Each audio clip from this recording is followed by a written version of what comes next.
They tried a lot of things. More order and structure. That was the first thing. Let's get more organized. More formal rules.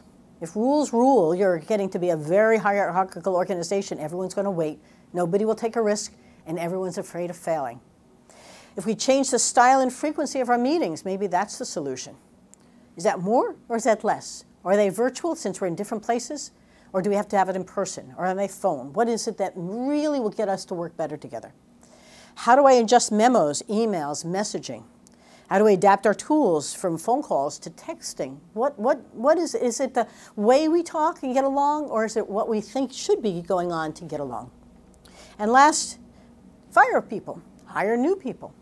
You know what happens when you hire new people into a bad organization? They learn really fast that this isn't a good place for them. Or if you bring them in to change the organization, those who are there often corrupt them before you know it. Nobody wants to be the outlier. Nobody wants to be the whistleblower. Change agents have a very difficult time. In this case, that wasn't working either. Maybe it was their culture. So everybody took an OCAI, and this is what they looked like. I showed them to you earlier at the beginning of our conversation. The president thought that we are and should be an organization right around the middle. How wise of him. But other people thought we were very concerned about employees with no focus on getting the job done or worrying about the marketplace itself. And still others thought that we were only worried about the marketplace and didn't care about employees. And I could show you all of the various members. They were as disconnected as you can imagine.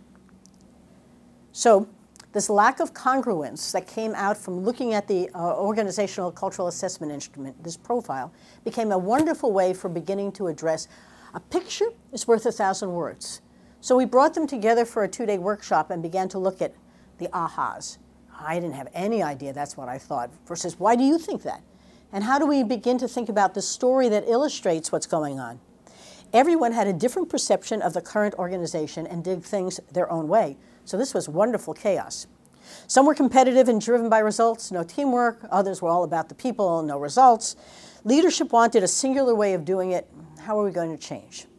So what became really interesting were several important parts of culture. First of all, what's the story today? And you could hear their stories. What should it be? So the first step in beginning to change the culture is to begin to visualize and tell a story about how you would like our jobs to be done, and what we should think about as we're going forward. Until we change the story, everybody will make up their own in order to fit this to their own ideas. So the first thing we had to do was go from where we are today, and the facts are important, but the stories are the most, and what kind of story we would like tomorrow that will balance all of these excesses and the lack of congruence. So then we go into a process. It has a really simple form. Once we begin to break the story up into its parts, what are we going to do more of and less of? If we want to be more collaborative, how will we do that? We're going to do more joint ventures. We are going to talk to each other about sharing those experts that are in one office and not in another. We're going to make sure that our RFPs are reviewed by a broader range of people who all can share in that responsibility.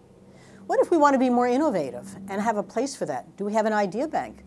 Do we have weekly sessions about things that are working and things that aren't, and how we can all empower someone to fix it? Innovation doesn't mean we give up all the rules, and having some more rules doesn't mean we stop innovating. And if we're going to focus more on results, that's good, but we can't do it without each other. Hence, that focus around the middle and how we're going to get our company to really thrive in these changing times by changing a little bit in the way we do things. The more of and less of exercise is one that we do in workshops, and that becomes extremely important. Then we do something very similar. What are we going to start tomorrow? What are we going to stop tomorrow? And what are we going to secure so we never, ever, ever change it? Because it's the essence of who we are. So here, maybe it was the expertise, the excellence that we have. We're never going to leave that out of the composition of what we're doing. We're just going to figure out how to do this much better so that it becomes of greater value to our clients and potential clients. How do we innovate? Is transportation engineering enough, or are we really into the wonderful things that are happening with computerized technology? And how do we lead in that fashion? How do we measure this? Change for its own sake isn't very valuable. So the real important piece is that we have measures, small wins to see it happening, success stories and shared ones, a redo of the OCAI in 3 months to see whether we feel the changes. This is very intuitive. The human doesn't see things in pieces, it makes up stories and it feels them. And that's how it makes up its mind that it's working or it's not. So it's not what's really happening, it's how it feels. And part of this is a lot of conversation. Being isolated only lets people flow into different directions. So this is a journey. And we must have patience as we go about it. It doesn't happen overnight, but we have to start on Monday. And then we have to continually move it along to do more of some things and less of others. And then we have to see that it's working. So we need to make sure that we have the time in our minds. 2 weeks is not the time frame. And it may be 2 years, but you need to begin to build it so you can see it and then see how it's working better. Think what NUMMI did by taking the same people with the same plan, changing their training and how they work together. Remember on our video, they are really working together, and if there's a problem, they're empowered to stop it. Could that help your company?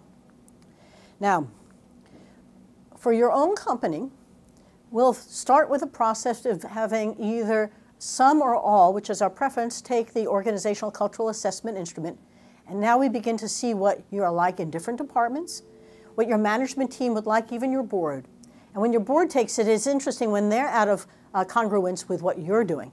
And in changing times, that's often the problem. They're behind you instead of ahead of you.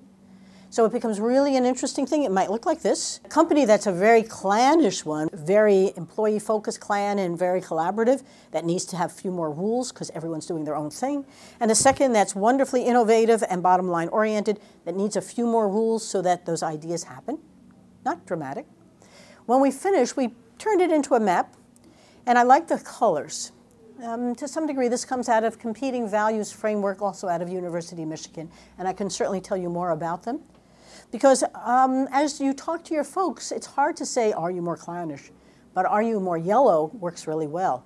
Are you more innovative? No, are you more green? Was that a green thing you're doing? Do you have a green room you'd like to set up? I'm a blue person. I'm very results-oriented, but I have to be more innovative and collaborative to make sure that happens. So those become really cool. I then take everybody through what these are, and I'm not going to do it on this video, but we talk about what's a clan, and what's a hierarchical and controlling company, what's a creative, innovative place, and what does that look like, and how is the market competitive, and what we should emphasize. I'm not doing that for the video because it's really, it takes me some time, and I think I can certainly provide this for you as a document you can read, but they are very different styles of leadership, different glue that hold them together, different success values. And when you begin to go through them deeply, you begin to understand how important it is to understand what you're doing. Then we go into what your OCAI tells you about your own company. For my workshops, what I allow people to do then is team up. And they each go over their OCAI with the other, and they begin to identify the elements of the story they're going to tell us about what that picture shows about their company. Are they very collaborative? Are they very innovative? Or are they all over the place? And what would they like to be? So the first phase is to have these partners begin to share their different company profiles and then report back to the group individually about what it was that they saw. And I like having teams work this way because it's easier to explain to somebody than it is to try and think about it yourself. Then what we're looking for are the 3 to 5 things that are striking about the company today, and what kinds of things they would like to see if they built a story about the company tomorrow. Then in the sharing process, we start to talk about some of the things they'd like to stop or secure or start.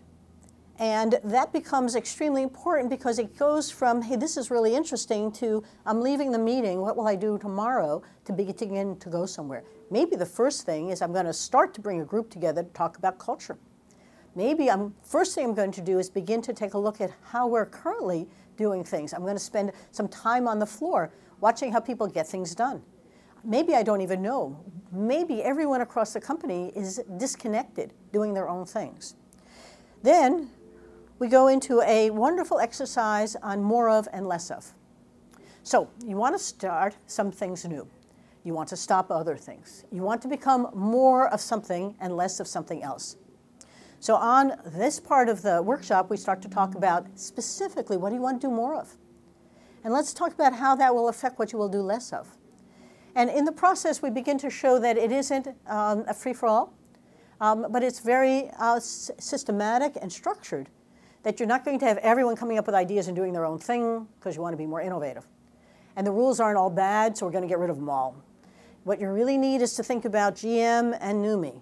And what did they change, start, stop, and secure to do more of and less of so that the organization worked better.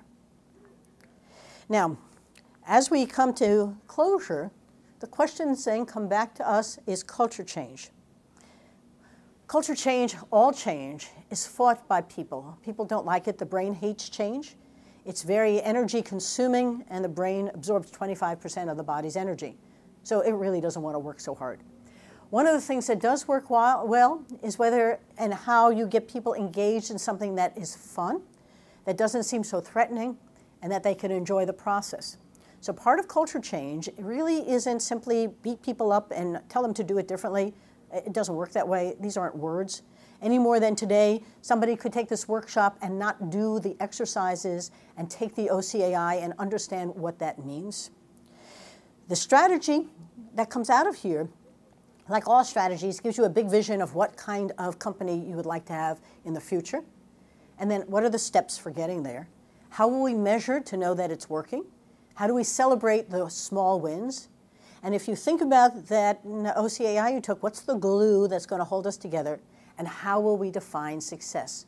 So we build that. Now, once you build it, it still comes time to now get everybody in your organization to understand it. So all those OCAIs have to go down to their units. Same process. This unit was really good at human resource management, but we're full of rules. We follow the rules. But the employee force is young, and they have very different ways of interacting with us. So what will we do in order to get them more engaged in a different way? And how will we really get them inspired to work at this company? Because human resources reflects their needs, not just the rules. So you can begin to hear how every department needs to reflect on what they're doing, how they're doing it, and what we want to get done. The celebrations of the wins, small wins and big wins, shouldn't be underestimated. We're people. We like to celebrate. We like ceremonies and rituals. In a story, it reinforces us what we're trying to get done. It's the values. Take a look at your new hire orientation. What are you doing there that's extremely important to get these values communicated? And at the end, if you make it simple, people will begin to gravitate toward it, enjoy the process, and begin to change their own habits so that they conform to where you're going. Some people won't, and that's when you really have to take a hard look. One company who I spoke to about this, who had done it, said some people realized they just were too blue. They were so bottom line oriented, and the whole business they were in was changing, that they had to be more yellow and green. And so they got out. And they'll come to that very often themselves. Slowly, this is a journey, and it begins. So now you need your benchmarks along the way, and you need to see where you're going and how you're going to get there.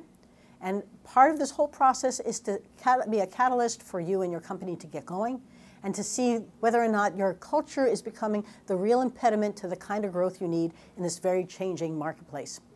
So as you're looking at your customers, they're changing. You have to change as well, but to what? Even your vendors are looking to change. How can you do it together? So I hope you've enjoyed this DVD and have enough information to begin to see that this could be of value to you. And I'm delighted to help you begin that exploration and that journey. And so please, my website and my phone number is on the bottom of this DVD. And certainly you and I can have a conversation on Skype. My Skype address is on there as well. So I look forward to speaking with you, and please enjoy the video, and hopefully it helps you understand both your own culture and why you might reconsider whether it's the right one for these changing times. Thank you again.